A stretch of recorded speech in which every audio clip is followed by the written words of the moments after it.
Hello, I just pushed my camera too hard. Okay, this is Tarot Between Sisters. Welcome. I am Lady Phoebe, and today we're going to do a little tarot. My brain today. Bear with me, man. Bear with me. Bear with me. She's scary. We just came back from a wedding, and I am very visited out, but I haven't made a video in a couple days, and I got my face full of makeup. Like, come on. Like, I'm going to waste that. So let's see what comes out. Sometimes tired readings are good readings because I'm just kind of like, Spirit, I'm going to just take a little break here. You take over. So some really good stuff can come through because I don't feel like being in charge today. Do you ever get that where you're just like, I'm in charge today, and then things kind of go wrong and you don't really know why, and you're like, because you're in charge. Because you're trying to be in charge. Put Spirit in charge. Things work out better. Okay. Oh. Okay.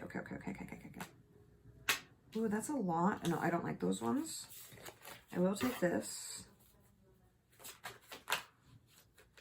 No. I don't know if this is Tired Fumbly Fingers.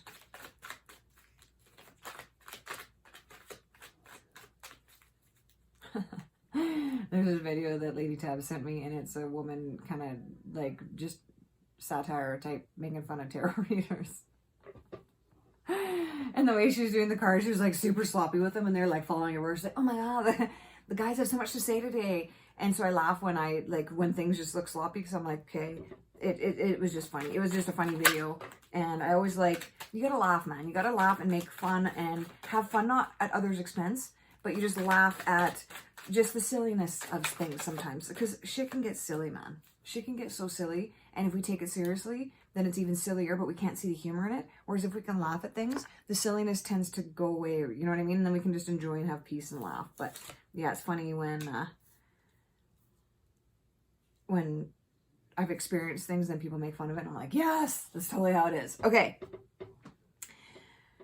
I have some people doubting the shit out of themselves right now, is what I have. We have 3 of Cups upside down. And that is a celebration card. Right away, like, when I said doubting, right away I got that, like, no one wants to hang out with me. Like, no one wants me there. Like, why would I go? No one would miss me if I wasn't there. Like, what's the point? That's the kind of energy, as soon as I saw that card, is what I got. And it was just this doubting of what you bring to the table and doubting how people feel about you, which in turn is like you doubting how you feel about yourself. And so there's just that overall like doubt. Like doubt is the biggest word. And it's funny, even we got the Magician upside down.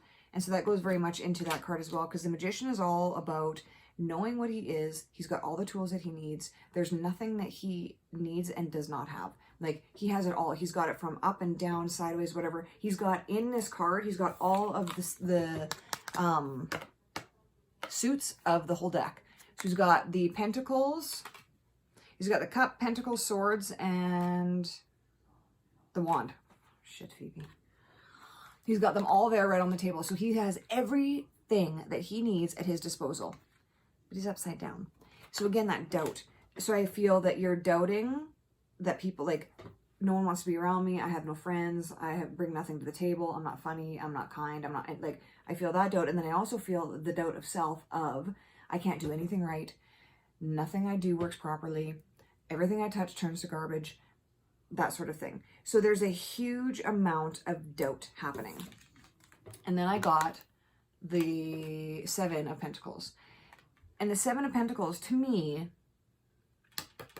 it can mean, okay, it's normally like, so he's done all this work and then he's kind of just contemplating on the work, right? So he can be looking at it and say, what can I do better? What could I have done different? How is this making me happy?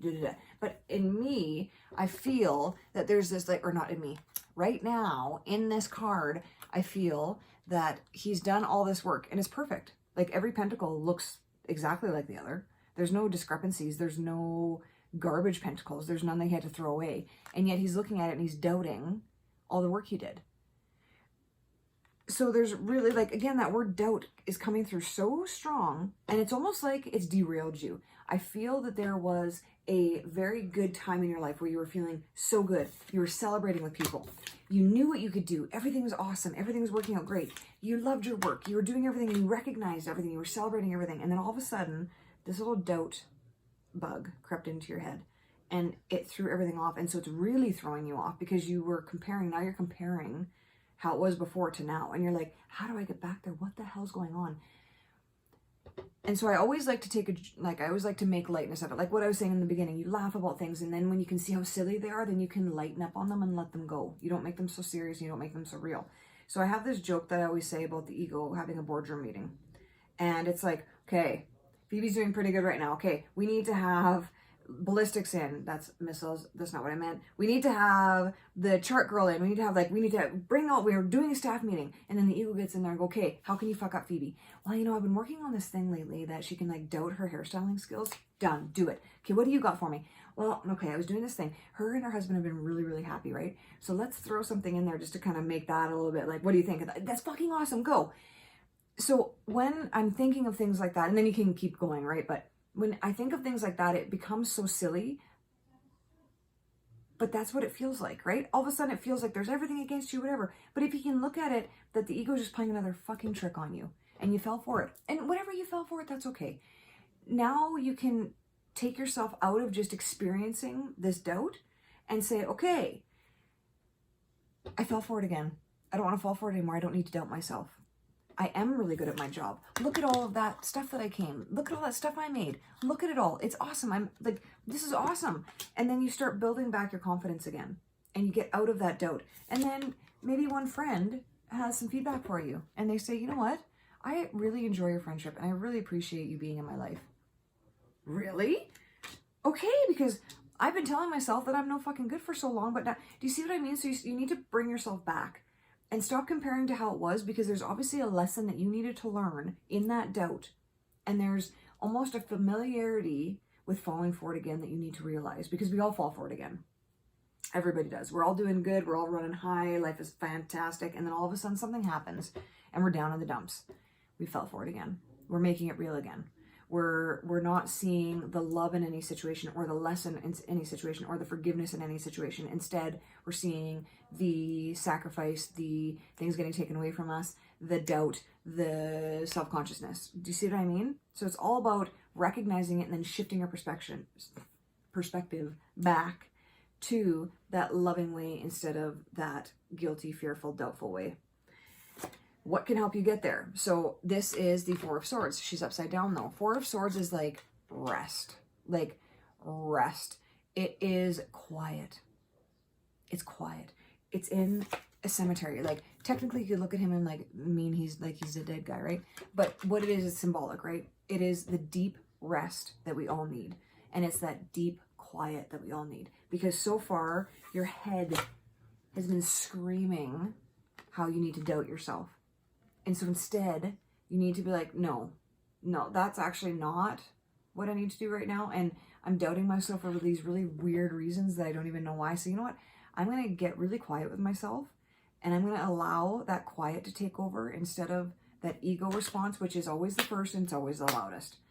I'm going to look past that because that's what we all need to do. We need to stop being caught in that loud, aggressive energy. Rest. And allow yourself to move past that. And that's where love is. That's where peace is. That's where forgiveness is. And when we can realize that and recognize where that is, we can get there a lot faster. And so that's what this is saying. It's time to really and just experience that quiet. And I'll tell you, I have experienced that quiet in the last 4 days. It's weird. It's strange because I'm used to having that loud response. But there's something so wonderfully neutral about it. And I know that sounds very weird, but there's something so wonderfully neutral and just wonderfully peaceful about it. Because there's that quiet and then you can you can take time then. When there's that quiet, you're not in a rush to get anything done because there's nothing yelling at you. So when you can get that quiet, you're you have time to actually think of things in a loving way and in a way that makes sense rather than doubting yourself for nothing. Doubting yourself for a thought that crept in your head that just, you allowed it to seed and then it planted and now it's sprouted into this fucked up plant that you don't even want. Instead of that, it's just, okay, where's that coming from? Why do I think like that? And then you can trace it back. Did my parents tell me that I wasn't good enough? Did my friends tell me that I wasn't good enough? Did something happen that, like, no one even said anything, but I, as a little child, came to a conclusion that was that I'm unlovable and I'm unloved. Where's that coming from? Then you can dig deeper, but that's where it needs to happen, in the quiet. And that's what that card is saying. You need to have that quiet. You need to have that deep rest so you can find that quiet and you can trace back what's happening and then choose again. See what happens when I'm tired? That was awesome. And I think people need to hear that as well, because everyone, like, we heal together or we heal not at all. No, we heal together or not at all. And so everyone right now, oh, my puppy's dreaming. He's dreaming. I wonder if he's chasing people, chasing other puppies. Okay, I won't stay silent for long, but anyway, we heal together or not at all. And so this is a really great blueprint of how to start that. And especially if you have resonated with what I'm saying, where that you were like having a super good time and then all of a sudden doubt crept in and just, it twisted your world and you just don't know how to get out of it. You know what I mean? Like, we feel stuck sometimes. And this is a really good way of just kind of shaking that out and just, okay, where did this come from? I need to find out where this came from so that I can choose again and move forward from it. All right, y'all. Thank you very much for being here with me. I appreciate it. Thanks for being patient with all my fumbling words. And yeah, choose love again, and be compassionate to yourself and be compassionate to others. Mwah. Bye.